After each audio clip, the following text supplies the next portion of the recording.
Ayaw patulpo. Bugat sa kong buot ba nga i-discuss gani ni siya nga kaso.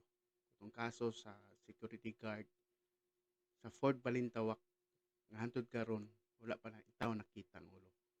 Anyway, na-file na ang kaso, na-sanction na ang Fort Balintawak tungod kay wala sila CCTV. Nagwonder lang ko ba nganong niagto pa ni sila tulpo.